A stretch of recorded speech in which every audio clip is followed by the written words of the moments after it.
గృహకల్పన కోసం గతంలో చెల్లించిన డీడీల సొమ్మును తిరిగి చెల్లించాలని ఏపీ టాక్సీ డ్రైవర్ల అసోసియేషన్ రాష్ట్ర అధ్యక్షుడు ముచ్చకర్ల సత్యనారాయణ ఆధ్వర్యంలో రాజమహేంద్రవరానికి చెందిన పలువురు టాక్సీ డ్రైవర్లు సబ్ కలెక్టర్ కార్యాలయం వద్ద నిరసన చేపట్టారు.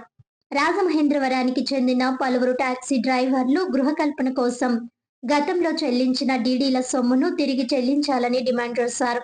ఈ మేరకు ఏపీ టాక్సీ డ్రైవర్ల అసోసియేషన్ రాష్ట్ర అధ్యక్షుడు ముచ్చకర్ల సత్యనారాయణ ఆధ్వర్యంలో సబ్ కలెక్టర్ కార్యాలయం వద్ద నిరసన చేపట్టి పీజీఆర్ఎస్ లో వినతి పత్రం సమర్పించారు. అర్హులైన ప్రతి కుటుంబానికి వివిధ పథకాల ద్వారా గృహకల్పన చేస్తామంటూ ప్రభుత్వం ప్రారంభించిన కార్యక్రమంలో భాగంగా 2007-2008 సంవత్సరాల్లో పలువురు టాక్సీ డ్రైవర్లు 5,000 నుంచి 60,000 వరకు వివిధ జాతీయ బ్యాంకుల ద్వారా డీడీల రూపంలో కాకినాడ జిల్లా కలెక్టర్ కు సొమ్ము చెల్లించారని తెలిపారు. ఆ సొమ్ము ప్రభుత్వ ఖజానాలో జమై దశాబ్దాలు గడిచినా తమ సొంత ఇంటి కల నెరవేరలేదని ఆవేదన వ్యక్తం చేశారు. గతంలో పలుమార్లు హౌసింగ్ అధికారులను సంప్రదించిన స్పందన లేదని పేర్కొన్నారు.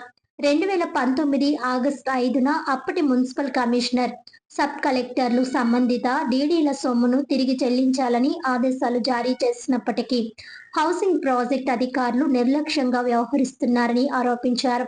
ఇప్పటికైనా ప్రభుత్వం స్పందించి తమ డీడీల సొమ్మును వడ్డీతో సహా తిరిగి చెల్లించాలని ముచ్చకర్ల సత్యనారాయణ డిమాండ్ చేశారు. నిజమైన పేదలు లబ్ధి పొందలేకపోయారని, గృహాల పేరుతో కొంతమంది దళారులు సొమ్ము చేసుకున్నారని ఆయన ఆరోపించారు. ఈ కార్యక్రమంలో రాష్ట్ర కోశాధికారి దొమ్మేటి సోమశంకర్, జిల్లా ఉపాధ్యక్షులు మార్గాని వసంతకుమార్, కార్యవర్గ సభ్యులు బొక్కం సింహాచలం, సింగంపల్లి వెంకటేశ్వరరావు, ఏబీవీ సత్యనారాయణ, వల్లూరి వెంకటరమణ, షేక్ మీరా, షేక్ జానీ, భగవతి సత్యవతి, మందపటి యేసురత్నం, బసన్నబోయిన కన్నారావు, కొర్మాని వెంకటరమణ తదితరులు పాల్గొన్నారు. అలాగే అయితే మరి మన భాషమ్మ గారు అయితే 60,000 రూపాయలు కట్టి ఉన్నారు. అప్పుడు నుంచి కూడా మేము గృహాలు లేవు కదా, పైగా మాకు ఇల్లు కూడా కేటాయించడం కూడా జరగలేదు. ఏదైనప్పటికీ కూడా అప్పటి నుంచి కూడా మేము మా డీడీల సొమ్మును మాకు మరిగి తిరిగి చెల్లించేయండి వడ్డీతో కలిపి అని చెప్పేసి ఎన్నోసార్లు రిప్రజెంటేషన్ పెట్టడం జరిగింది. ఇంతవరకు కూడా స్పందన లేదు. ఈ డీడీలు అయితే అప్పట్లో తూర్పుగోదావరి జిల్లా, అప్పుడు 2 జిల్లాలు అయ్యింది, అప్పుడు కాకినాడ జిల్లాగా ఉండేది. అయితే తూర్పుగోదావరి జిల్లా కాకినాడ కలెక్టర్ పేరు మీద జాతీయ బ్యాంకుల్లో మేము ఈ జమ చేయడం జరిగింది డీడీలు. అదేంటంటే అప్పటి నుంచి కూడా ఎన్నోసార్లు మేము మొరపెట్టుకున్నప్పుడు కూడా అధికారులు స్పందన లేదు. అప్పట్లో 2019లో అప్పుడు మున్సిపల్ కమిషనరు అలాగే మరి సబ్ కలెక్టర్ గారు కూడా ఈ డీడీలు తిరిగి సొమ్ము చెల్లించమని ఆదేశాలు ఇచ్చినప్పటికీ కూడా ఇంతవరకు కూడా స్పందన లేదు.